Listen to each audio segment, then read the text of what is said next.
¿Qué tal? Buenas noches. Bienvenidos a Espiral. Es conocido que en México hoy traemos bastante desinterés por lo que pasa en el resto del mundo. Leemos pocas noticias del extranjero, los sucesos de Europa, de Estados Unidos, de Asia. Nos tienen, no sin cuidado, pero sí con poco interés, porque los problemas en México nos ganan todos los días. Sin embargo, a la hora de desinteresarnos por el afuera, pues también andamos desinteresados sobre cómo nos ven desde afuera. Y es un tema importante porque cómo nos ven desde afuera es lo que permite que vengan turistas a México y dejen dinero, o que inviertan en nuestro país, o que tengamos perspectiva o futuro. Y en ese sentido necesitamos romper este ombliguismo y preguntarnos, ¿qué dice el estadounidense? ¿Qué dice el francés? ¿Qué dice el español? ¿Qué dice el alemán? ¿Qué dice el japonés sobre nuestro país? El grupo de La Riva, que es un gabinete encargado justamente de observar opinión, se dedicó a hacer una investigación justamente en redes de investigadores del mundo para preguntarles cuál es la narrativa, la historia que les cuenta México hoy en el siglo XXI, en el año 2014. Y se encontraron con varias respuestas interesantes, no todas alentadoras, no todas buenas, pero algunas muy interesantes porque lo que permiten es imaginarse cómo tendríamos que narrar México los mexicanos para interesar más al mundo. Y desde luego, contar una buena narrativa pasa por saber cómo nos miramos, qué pensamos de nosotros mismos, qué valores traemos, y a partir de ahí contar lo mejor de nosotros mismos hacia afuera. De eso vamos a hablar hoy, de cómo construir una narrativa de un México emergente, atractivo, en fin, proyectado hacia el siglo XXI. Y justamente a partir de este estudio hecho por el Grupo de La Riva es que tenemos material de sobra para la discusión. Hablamos de esto, la narrativa del México emergente. Comenzamos.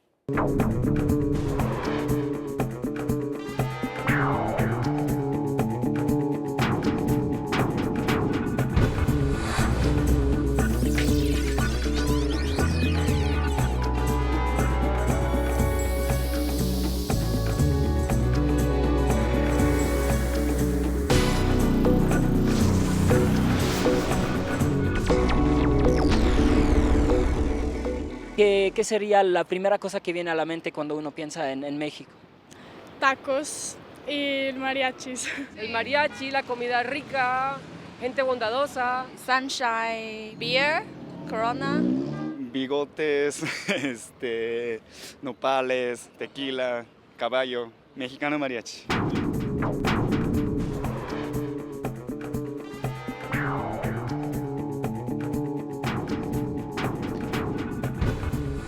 Comenzamos nuestro programa de hoy hablando, lo decía hace un momento, sobre esta narrativa del México emergente, que a partir de un estudio muy interesante, justamente encabezado por quienes están hoy en el programa, nos permite poner un espejo para saber qué se piensa de nuestro país.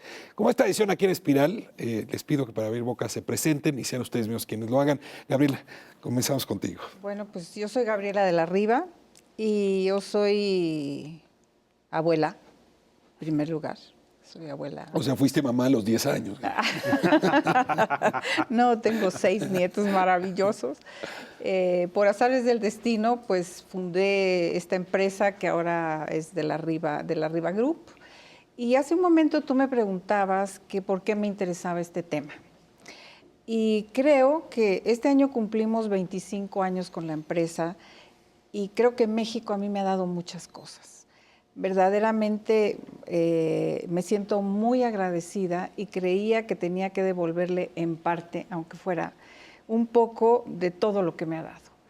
Y nos empezó a llamar la atención en otros estudios varias cosas de las que vamos a platicar y por eso un día nos reunimos y dijimos, necesitamos ver cuál es el cuento que se están contando los mexicanos acerca de su país y cuál es el cuento que fuera de México se están contando los extranjeros de México, cómo nos están viendo a nosotros los mexicanos. Es un espejo formidable. Hoy quisiera ver como cada uno de los ángulos de este espejo. Y está también con nosotros Alfredo. Alfredo fue quien encabezó este estudio desde el lado semiótico. Te doy la bienvenida y te pido que te presentes. Alfredo Troncoso, estoy a cargo de All About, que es el área de estudios de tendencias y semióticas de la Riva, estudios de mercado.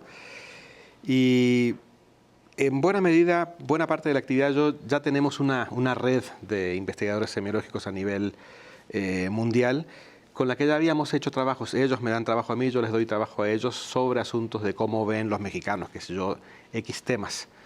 Y llegó un cierto momento en que me empezó a preocupar más este tema precisamente de ver a México a través de los ojos precisamente de los que nos veían de afuera. Me parecía interesantísimo cómo de repente un semiólogo inglés, un semiólogo japonés, de repente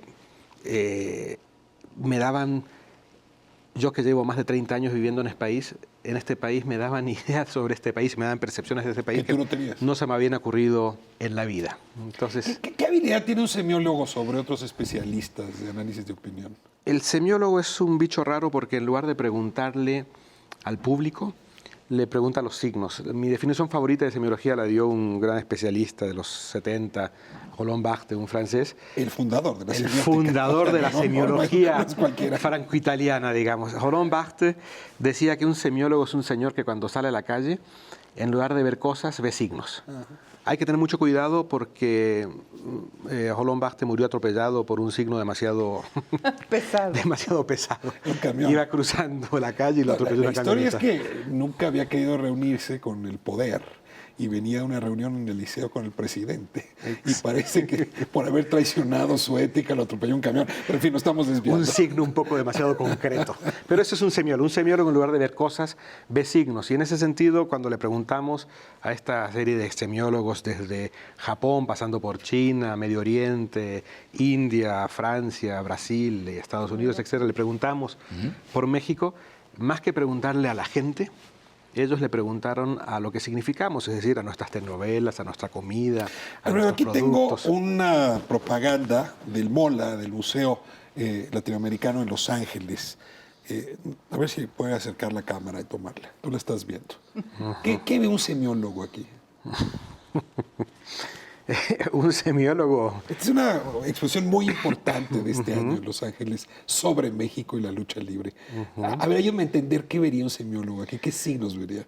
Quizá el lugar común este de México como país de playa, etcétera, etcétera. Una de las cosas que más nos hablaban nuestros semiólogos internacionales es que estamos demasiado empeñados en lucir nuestros litorales. Bueno, el santo en la playa, ¿verdad? Exactamente. Y sin embargo, y ahí está lo interesante, sin embargo está la playa y todo lo que uno quiera, y de repente este elemento más urbano, más precisamente del México, de la lucha libre y así sucesivamente, y estos elementos surreales. Un europeo seguramente ve en estos luchadores elementos muy surreales, digamos, de... ¿Se había hecho antes un estudio semiótico, semiológico sobre México a partir de especialistas en el extranjero? Que nosotros sepamos. Este es el ¿no? primero que se hace. Yo creo que es la Yo primera creo vez que que una es el agencia de primero. este tipo lo hace. Sí. Vamos a dedicarle un momento a que nos cuentes la metodología que siguieron, pero déjame dar la bienvenida a Adrián. Adrián, me da mucho gusto tenerte aquí, con gran admiración y con la suerte de Espiral de tenerte con Al nosotros. contrario, muchísimas gracias. Pues bueno, ya has dicho mi nombre, Adrián Villegas, veracruzano, politécnico, investigador, y así como Esos son hablabas. signos. Exactamente, hablabas estas cosas. Estoy particularmente entusiasmado porque hacía 40 años no regresaba a esta estación, desde la época en que los ingenieros del Politécnico hacíamos teleteatros y los teleteatros se pasaban en vivo en este que canal hiciste teatro hace en algún 40 momento. años. Exactamente, todavía tenía cabello, con eso te digo todo. Imagínate nada más. Pero no, bueno, fundamentalmente investigador desde hace muchísimo tiempo, devoto de ver qué está pasando con nosotros los mexicanos diariamente, qué es lo que está ocurriendo desde aquella época 68era, de los jóvenes 68eros, a estos jóvenes ahora que están ya en la segunda década de este siglo, y siempre muy entusiasmado y agradeciendo que nos hayas invitado por acá y platicando además con dos queridísimos colegas de toda la vida, porque tenemos mucho tiempo de conocernos. Pues vamos a abrir boca y déjenme poner en la mesa una conversación que tuve el año pasado con uno de los autores de este libro que fue un crack, ¿Por qué las naciones fallan? Why the Nations Fail. Estuvo Robinson en Espiral. Y me decía que cómo nos veía, ¿no? Y me contestaron que me dejó muy interesado. Me dijo, mire, la verdad los siento muy azotados Lo dijo en inglés, pero la traducción sería ¿A qué se refiere? Digo, creen que están mucho peor de lo que están. La verdad es que si estuviésemos en Colombia le dirían lo contrario. En Colombia creen que están mucho mejor de lo que están. Pues los mexicanos no se dan cuenta de cómo están creciendo, de lo que están proyectando, de lo que están haciendo, pero que adentro todo el tiempo se quejan de lo que no son, de lo que no van a hacer. Y me dejó muy intrigado. Por ahí arranco. Qué bien le hace a uno oír a un gringo, en este caso, decirme o decirnos, haberlo dicho aquí en el programa, algo que tiene sentido y que nos cuesta mucho trabajo ver. ¿Por qué no hacemos esto más seguido? Es decir, ¿por qué no vamos y le preguntamos al francés y al chino y al italiano y al argentino, con quienes tenemos comercio y tenemos relaciones y hasta relaciones familiares? ¿Qué opinan de nosotros? Es una cosa que no hemos hecho, no nada más ustedes no lo han hecho, no lo hemos hecho nosotros nunca. Y en ese sentido me interesa saber por qué a ustedes se les ocurrió que hacía falta. Pues es cierto, es cierto. Yo creo que somos un país que mira mucho hacia adentro, que nos vemos hacia nosotros mismos. Y ahorita que estabas hablando de eso, me acuerdo de algo que dijeron los semióticos. Nos decían que éramos incontinentes emocionales, que éramos un país adolescente y que éramos un país que no sabía controlar sus emociones. O sea, si estamos contentos, estamos hasta... o nos tomamos muchos tequilas y tampoco nos controlamos. Bueno, y si nos azotamos, nos azotamos también, en serio. Bueno, en serio, y lloramos, y las telenovelas, y de veras reaccionamos mucho desde la herida. Fíjate que cuando empezamos a ver este estudio, dijimos, no vamos a dedicarnos a ver quiénes son los mexicanos, porque ustedes ya lo saben, muchos investigadores ya lo hemos visto, ya sabemos quién está. Octavio Paz lo explicó mejor que nadie, pero ahorita que empezamos a ver nosotros hacia futuro y más bien empezar a hacer un poco de futurología, empezamos entrevistando a un futurólogo, a Julio Millán, por ejemplo, que fue uno de los que investigamos. Vimos que a pesar que para hablar de futuro teníamos que ver que había algo que teníamos los mexicanos que no nos podemos quitar de encima, y es ese complejo que es como la piedra del pipi la que andamos cargando, que es increíble que todavía tengamos ese complejo y esa historia mítica en el subconsciente colectivo del producto de la violación y los conquistadores, y reaccionamos desde la herida. Y alguien nos dijo... No me quiero meter en ese túnel porque puede ser un túnel complicado, pero yo estoy convencido que el laberinto de la soledad está más que rebasado. Es decir, esa explicación en los años 50 me cuesta trabajo pensar, con todo respeto al premio Nobel, que sea hoy una buena explicación de lo que somos. Pero lo cierto es que Octavio Paz, para escribir ese texto, no leyó solo a Samuel Ramos. Se fue a vivir a la frontera, vivió un tiempo en París. Incluso parte de sus textos después vienen desde la India. Es decir, la posibilidad de Paz de observar a México en el espejo del extranjero le permitió en 1950 hacer esta descripción. Vuelvo a hacerles la pregunta, ¿por qué si es tan obvio que para saber quién es uno está bien ir a ver el espejo de afuera, nadie había tomado esta ruta pues entre los opinadores o quienes hacen opinión? Pues yo creo que nos cerramos un poco a la opinión de afuera, o nos habíamos cerrado mucho porque... De hecho, para empezar el estudio, empezamos a consultar estudios que ya se habían hecho en México y no encontramos ninguno que nos hablara de cómo nos ven en la actualidad. Y cuando empezamos, tú me dijiste que querías saber un poco de la metodología. Sí. Bueno, pues empezamos primero. Te voy a decir de dónde la pregunta era cómo nos ven afuera. Ah, bueno. Esa fue la pregunta principal. No solo, no. A ver, ¿cuál fue la pregunta del estudio? Para entenderlo bien. Bueno, fíjate que de dónde salió la inquietud por hacer este estudio. Hace 2 años nosotros tuvimos la oportunidad brillante para cualquier investigador, y si no, me lo dirás tú, que nunca lo habíamos tenido en nuestra historia, de haber podido ir con un grupo muy grande de antropólogos a los 32 estados con todos sus municipios a hacer estudios antropológicos. Los antropólogos son los que están en las calles, en los mercados, en las casas, preguntando y consultando a la gente. Y le dimos 4 vueltas a todo México, ahora sí lo peinamos. Y cuando empezamos a ver qué era lo que pasaba y qué decía la gente, empezamos a sentir, yo empecé a sentir algo que me llamó la atención. Por un lado, un hartazgo Y la frase literal, estoy hasta la madre de. ¿Esa fue la frase con la que Esa más se fue tocó? la frase que a mí primero me hizo cosquillas adentro y dije, estoy hasta la madre. Pero me O lo sea, no decía. estaban a todas, sino hasta. Hasta la madre, no estaban a toda madre. Entonces, iban desde la viejita, ya sabes, que vivía en la sierra, más abandonada, una abuela, que nos decía, por ejemplo, estoy hasta la madre de que me den despensas. Yo quisiera que a mis nietos les dieran una computadora, hubiera facilidades para que ellos entren a lo que ahora hay en el mundo, sus nietos, indígenas en la montaña, o un empresario en Nuevo León, o alguien en Veracruz. Nos empezamos a encontrar muchos hasta la madres. Eso fue lo primero que nos llamó la atención. Y después otra cosa. Nosotros hicimos un estudio en el 94 para la crisis, en donde, bueno, las sesiones de grupo, ¿te acuerdas? Eran como terapias de grupo.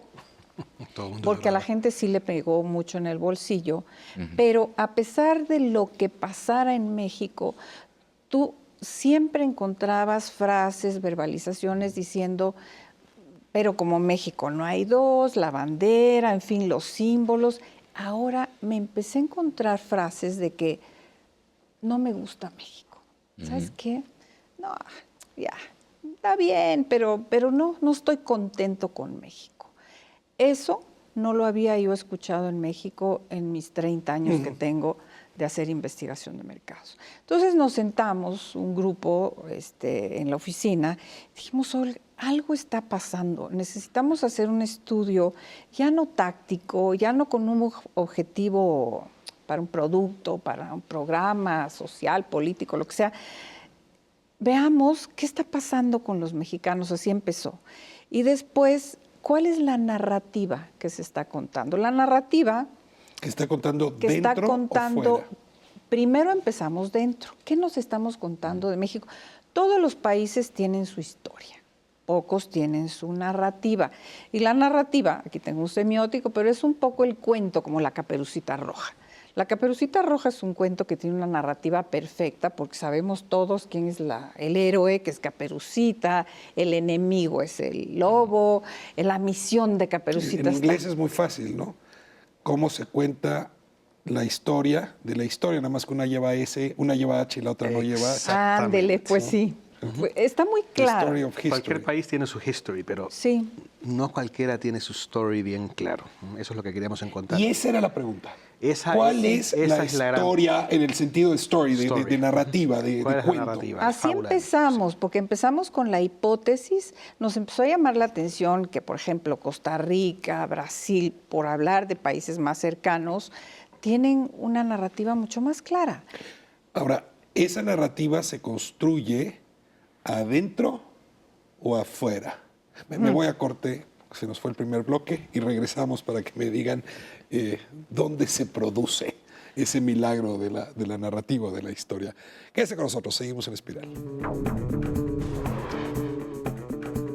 Where are you from? I'm from Germany. I think the general opinion of Germans about Mexicans is that maybe they are a little bit lazy and laid back, but it's not true, not at all. If I tell people I travel to Mexico, they are, take care of yourself, maybe that's not safety, that's not safety, and yeah, stuff like this.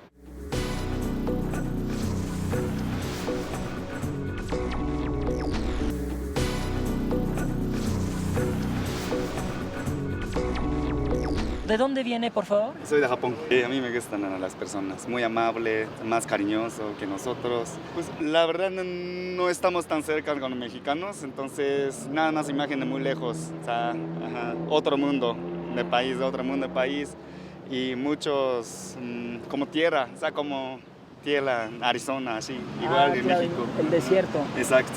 Pero el japonés promedio, como tiene una buena impresión o más bien como una impresión malita del mexicano. Más o menos. Ajá. Sí, más o menos.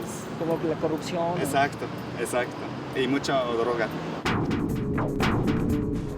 Estamos de vuelta en Espiral hablando de la narrativa del México emergente. Apenas estamos en la primera parte del programa, la narrativa.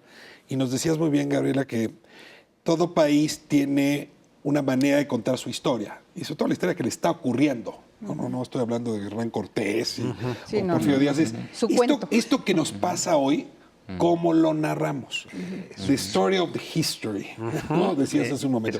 A ver, me decían que empezaron a sentir que esa narrativa estaba cambiando, que no era la misma de finales del siglo a la de este siglo. Que hay XXI. muchos cambios, hay mucho hartazgo y sin embargo la gente que se dedica a comunicar parece no acusar recibo.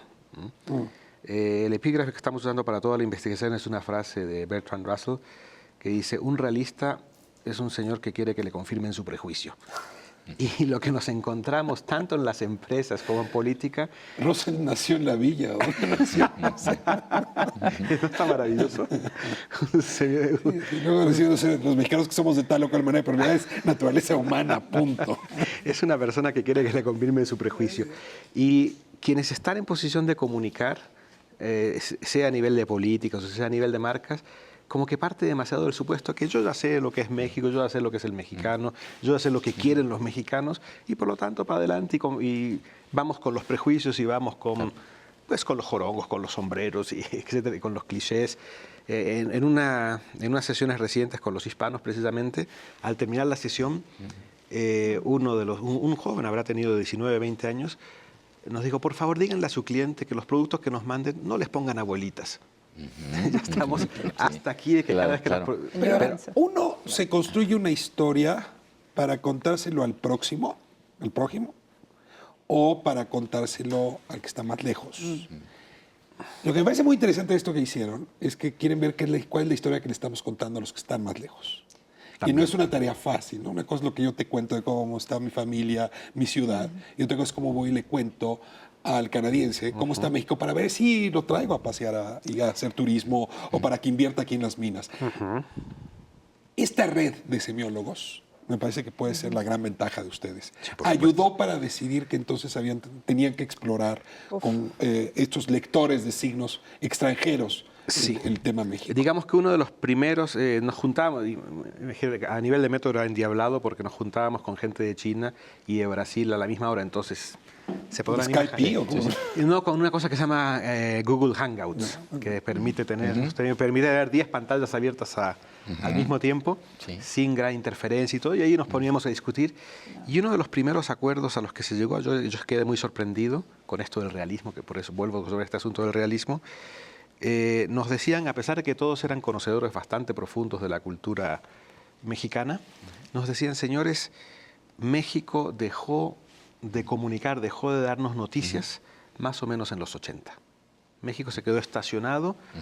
El japonés, me acuerdo que era muy ceremonioso y continuamente se disculpaba conmigo. Me decía: Alfredo, yo sé que tú eres como mexicano ya, yo sé que México es mucho más que esto, pero desgraciadamente con lo que me ofrecen es muy difícil construir otras narrativas más que esta cosa playera, un poco superficial, etcétera, etcétera. Es decir, nos insistieron mucho en que México en las Olimpiadas, México en el Mundial del 80, pero sobre todo en el del 70, todavía había quedado algo grabado a nivel incluso gráfico y a muchos niveles. Pero no será hasta qué punto, perdón aquí que interrumpa, ¿no? O sea, a final de cuentas. A mí me preocupan varias cosas como investigador social, porque una cosa importante, Rafael, es que nosotros representamos o somos parte de una comunidad de investigadores que trabaja en empresas privadas. Sí, o sea, esto es una característica, digamos, la investigación en México, los investigadores de universidades, los investigadores que todos los días tenemos la oportunidad de hacer una gran cantidad de estudios, ¿sí?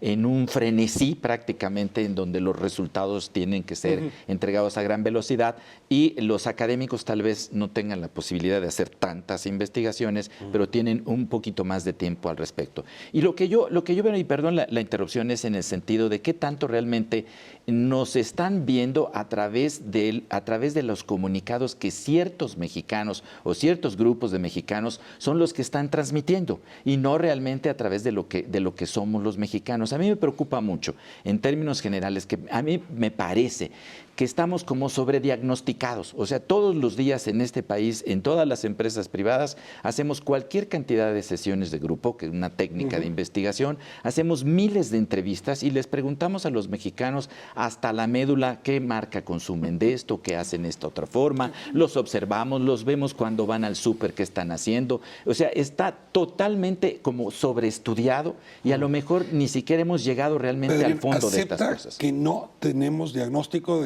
sobre cómo nos ven. O sea, Sí, eso no está.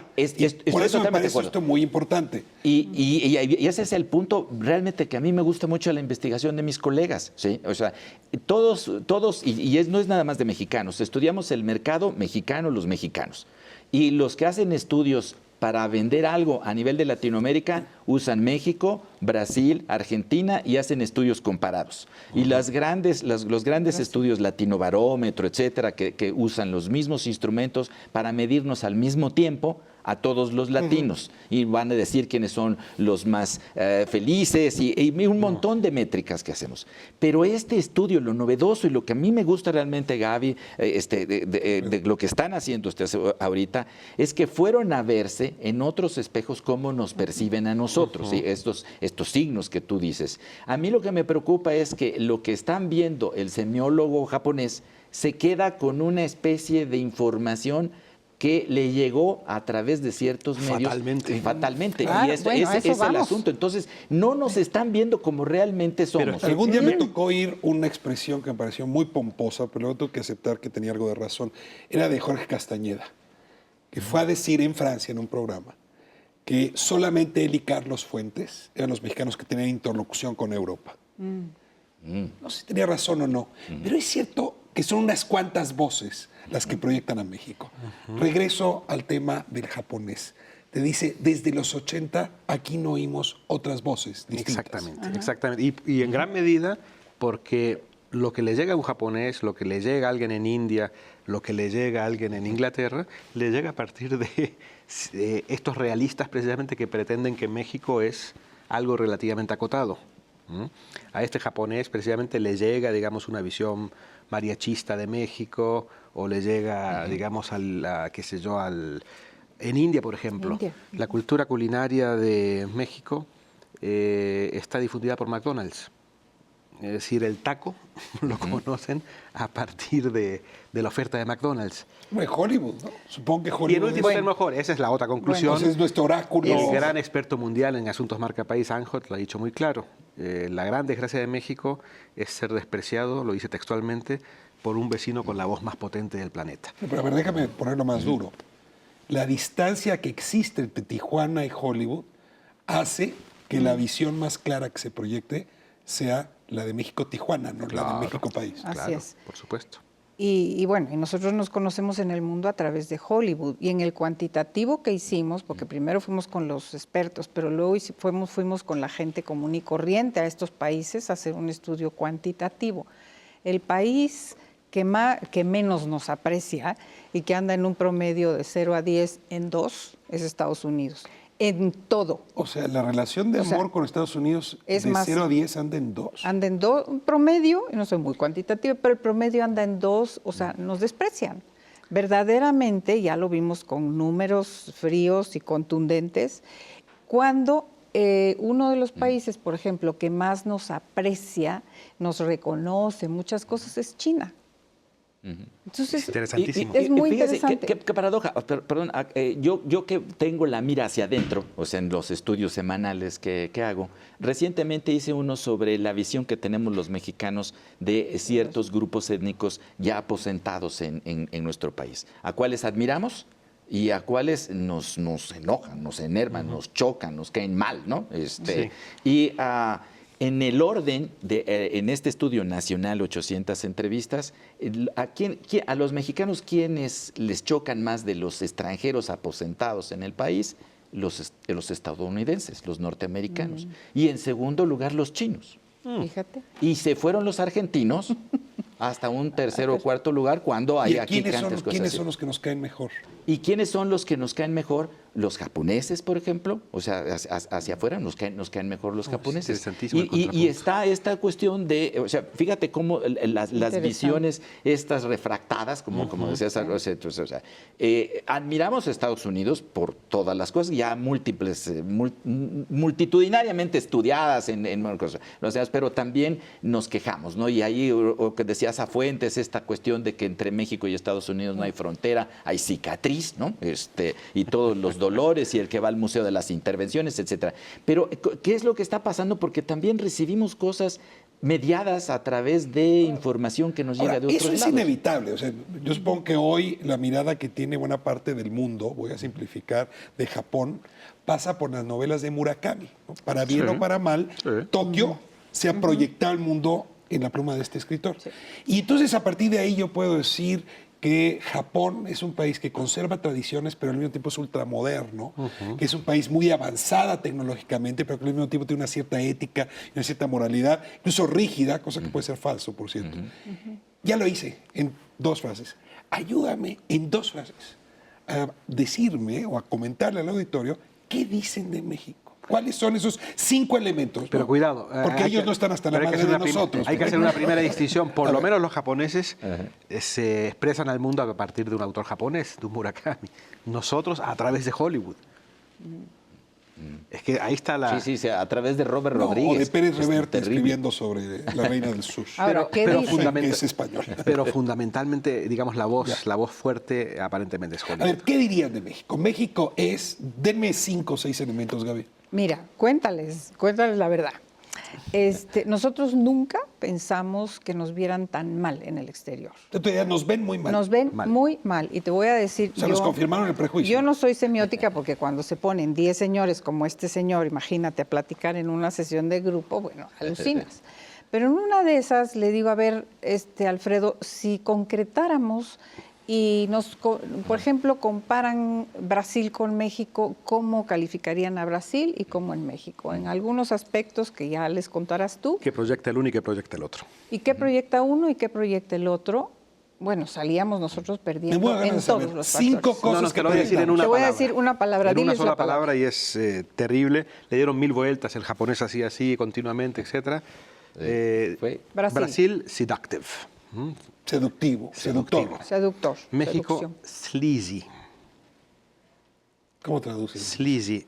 Es una mezcla de sórdido, resbaloso, esta cosa, digamos, estas connotaciones tan... Como grasoso. Como grasoso, resbaloso, tanto resbaloso, moralmente como refiriéndose a esto de la comida. ¿Se acuerdan el famoso incidente ese de Top Gear, de la comida mexicana y el Mastreta? Que le ponemos queso a todo y se derrite y eso todo se derrite, pero incluso con estas connotaciones... La imagen que tenían en los 40 los tejanos del mexicano, los greasers. Los greasers. O sea, es la imagen que tenían en Estados Unidos de México en los 40. Esa es la narrativa que ha ganado. No sé si la narrativa, pero es uno de los atributos más fuertes. En una palabra, cuando lo resumían en una palabra, y luego cuando les dije, bueno, yo no tengo un inglés muy florido, explíquenme, era esa connotación resbalosa, no muy moral, más bien inmoral que moral.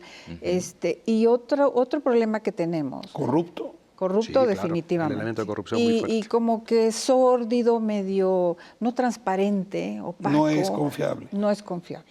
No es confiable. Esta idea del traspatio, no es honesto. Esta idea del traspatio de la ilegalidad que transmite tanto Hollywood, de que cruzando south of the border estamos en el tema de la falta de legalidad y la corrupción y sucesivamente. A ver, perdón, claro. ¿Y esta palabra congenia con nuestros lugares turísticos, con los negocios con mexicanos, con el Estado mexicano, con la cultura mexicana? Es decir, ¿esta palabra se aplica a todas esas expresiones de un país?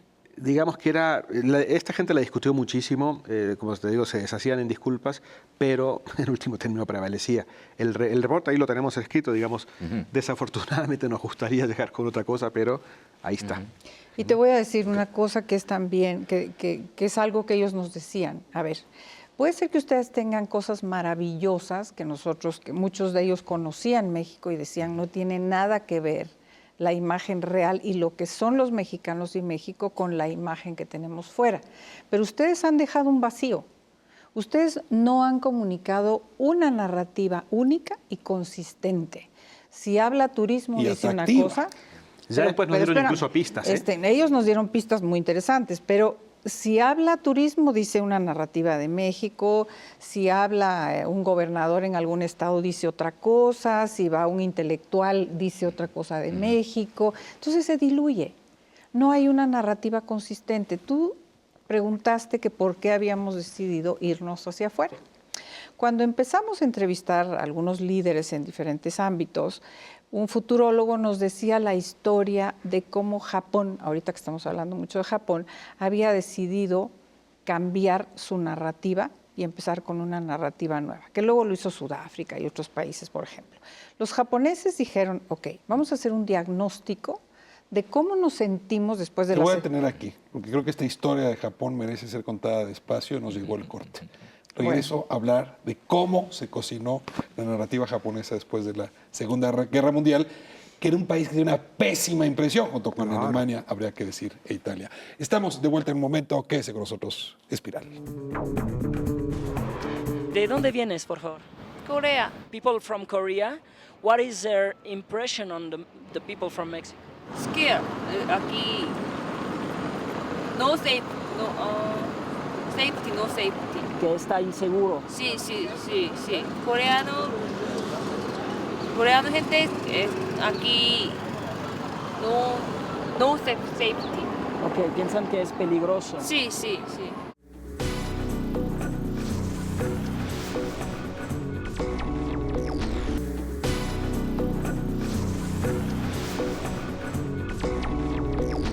First question, where are you from? We are from Moscow, Russia. And what do you think of Mexican people? They are great. They're funny. They laughing every time. Great people, great country. Walking on the street, thinking about nothing. Like careless. Easy life, big smile. We think about mariachi, about Cancun, about Cooper Canyon, fiesta, party, some sun, Okay. nice weather. What can I say? Bueno, estamos de vuelta en Espiral, hablando de la narrativa emergente mexicana, y me es muy importante aclarar que no es lo mismo cómo se cuenta la historia que la historia. Y acaba siendo más importante cómo se cuenta que la verdadera historia. ¿Esto qué quiere decir? Que es artificial cómo se cuenta, que es un constructo. Sí. Que uno puede cambiar la manera como a uno lo ven. Así es. En ese sentido, antes de irnos a corte, nos ibas a contar la historia, Gabriela, de cómo Japón, después de la Segunda Guerra Mundial, en que quedan, pues incluso Hirohito y la élite japonesa acusada de haber participado en el bombardeo de Pearl Harbor, cómo le hacen la vuelta para que hasta los gringos los quieran. ¿Cómo construyó Japón esta narrativa, según lo que te estaba contando Pues mira, este personaje... Que es Julio Millán, seguramente ha estado en este programa, con mucho gusto lo hemos tenido. Julio, él participó en la de Sudáfrica activamente. Sí, don Julio Millán, cuando empezábamos el estudio, nos dijo, a ver, cuando los japoneses estaban devastados después de la Segunda Guerra, internamente estaba Japón a punto de hacerse el harakiri, ¿no? Deprimidos, con mucho sentimiento de culpa, con la autoestima muy baja. Entre paréntesis, en el estudio medimos qué tanto México se considera un país acomplejado y el 50% de los mexicanos considera que somos un país acomplejado. Bueno, entonces los japoneses dijeron, ellos son muy disciplinados, se sentaron un grupo de empresarios, gente de las universidades y el gobierno. Dijeron, bueno, se sentaron en una mesa, no me acuerdo exactamente, pero pueden haber sido 15 personas, y dijeron, vamos a hacer un diagnóstico, primero de cómo nos sentimos, cómo nos estamos viendo nosotros aquí adentro, y luego vamos a hacer un diagnóstico y vamos a ir a ver cómo el mundo nos está viendo. Se sentaron estos señores, vieron los resultados de cómo se sentían ellos, cómo se veían a sí mismos y cómo los veía el mundo, y dijeron, ok, ¿cuáles son entonces las salidas que podemos tener? Y hicieron lo que a nosotros nos sirvió mucho para definir nuestra metodología. Y entonces dijeron, vamos a encontrar caminos narrativos. Dentro de su narrativa salió, por ejemplo, tecnología, porque tecnología era un elemento que estaba tanto dentro como fuera de Japón. O sea, era darle Abajo, coherencia a lo que pasa dentro y a lo que se cuenta afuera. pero mejorar el cuento, escoger una sola narrativa, tipo Caperucita Roja, pero bueno, una sola narrativa. El cuento fue Mitsubishi, Sony, fue una gran narrativa. Y ahorita acabas de decir lo clave. Decidieron juntos, empresarios, gobierno, academia, definir una narrativa dentro en donde estaba incluida la tecnología, y entonces, por ejemplo, Sony empezaba a hablar ya de tecnología, pero como Japón ya era un país tecnológico en su narrativa y en su realidad, la marca Japón enriquecía la marca Sony, y Sony a su vez enriquecía la marca Japón, y se generó una sinergia muy positiva, que es lo que nosotros queremos que se empiece a generar en México. Pero a ver, ¿hay necesidad de asumir cómo está uno? Sí.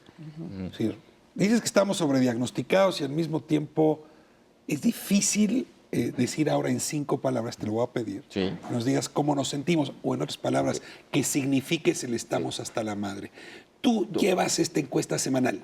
¿Tienes posibilidad de explicar por qué esta sensación? O sea, simple y sencillamente, ahorita de entrada habríamos de ver, o sea, todos los estudios que hacemos semanalmente, lo estaba platicando, sobre los temas que consideramos son fundamentales para que una persona diga estoy en un lugar que merece la pena vivir. O sea, un lugar de tranquilidad, un lugar en donde puedo convivir, un lugar en donde me puedo desarrollar. Esos elementos no están. No están. O sea, ¿qué le gana a todas estas cosas? Me siento infeliz, me siento inseguro, me siento sin posibilidades de crecer, mis hijos no tienen para dónde. O sea, estamos metidos en una situación bastante profunda. Sucio, cutre, todas estas palabras también coinciden como nos estamos... Coinciden, o sea, no es exactamente el mismo adjetivo, pero a final de cuentas, sí, el significado es, no, ¿por qué no salimos adelante? Porque todo es corrupción.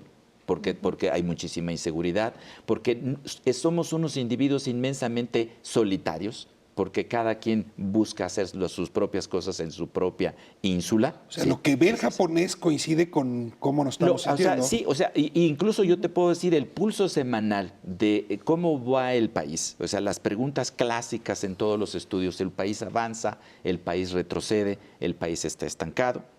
Es un flatline desde que empezó enero hasta ahorita, y mira que han pasado muchas cosas, en donde el que estamos estancados es una variable que predomina en más del 50% de la población. Ahora, ¿habría posibilidades, sería deseable, cambiar la narrativa? Pero eso no pasa despertándose un día. Y decir, ahora le vamos a echar ganas. Es que, yo quisiera preguntarte, no es un asunto... ¿qué te dijeron tus amigos de esta red de semiólogos? ¿Por dónde podríamos empezar a cambiar la narrativa? No es lo que podríamos, sino por dónde ya estamos empezando. A ver, es que ahí está lo interesante, y lo ven ellos, y también lo hemos encontrado a nivel interno, es que el hartazgo es una fuerza negativa, pero también puede ser una fuerza muy positiva.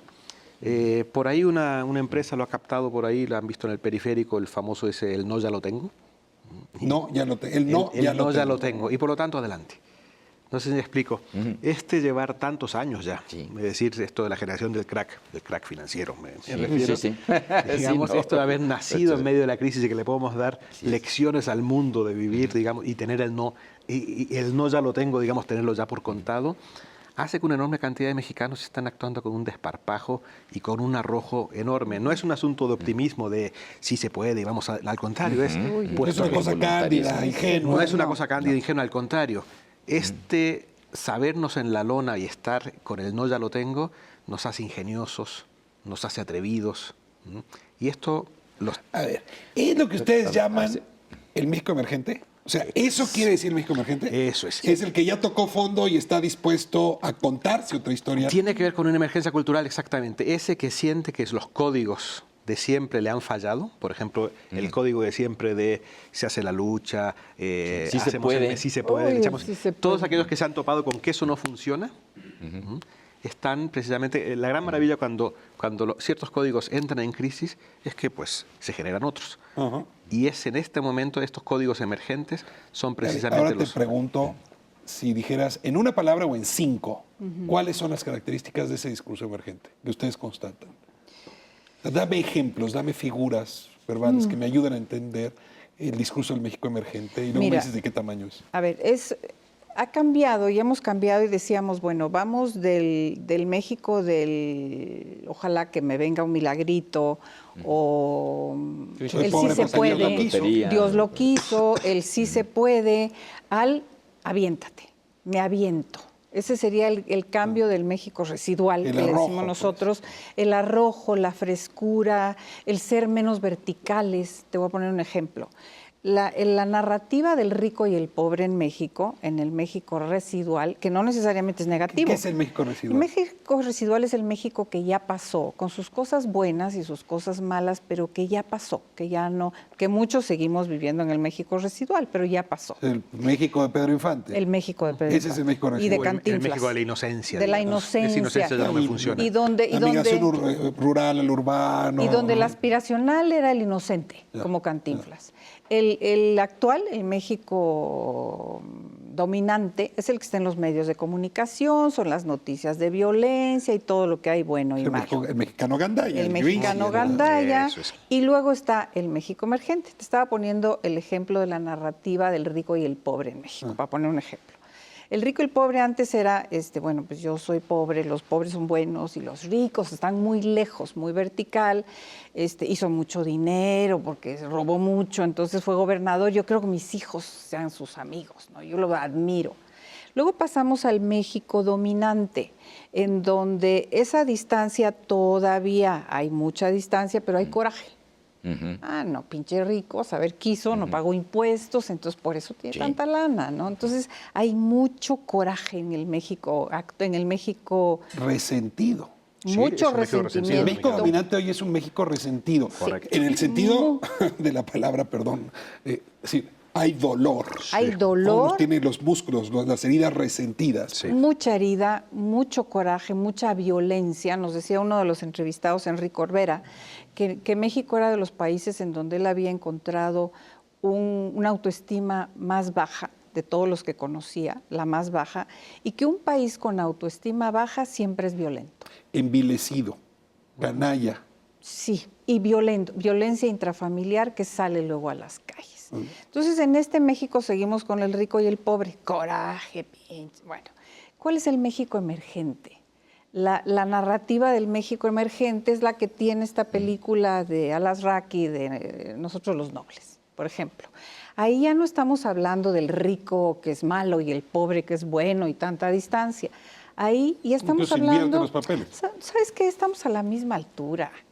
Y yo me río de estos güeyes. O sea, los ventaneo en Twitter y entonces la lady Profeco y los ladies y los gentlemen, ya me río de ellos. O sea, las redes nos han colocado en circunstancias ha ayudado muchísimo. Hay un fenómeno fenómeno de redes, el fenómeno de adopción tecnológica en México, creo que es un acelerador de cambios culturales. Se democratiza en el sentido de vernos iguales. Fíjate que o sea, comparto con esto nada más que yo tengo otras métricas, o sea, siempre métricas, no la parte esta cualitativa, en donde todavía no alcanzo a ver esto. Sí es probable que tengamos unos segmentos de la población mexicana que lo están haciendo. Sí. Nosotros anualmente tenemos un estudio con escalas clásicas de optimismo, pesimismo y participación o no participación. ¿Sí? Y al menos todavía el año pasado, un enorme segmento de la población mexicana está en sí soy optimista, pero no quiero participar. O sea, mi nivel de involucramiento en un cambio real de mí mismo, de mi familia, de la sociedad en la que yo estoy viviendo, es todavía poco. O sea, estoy resentido, estoy desconfiado. Sí, o sea, estoy desconfiado. O sea, pero cuidado que estos emergentes, ahí está lo interesante, estos emergentes no son optimistas, al contrario.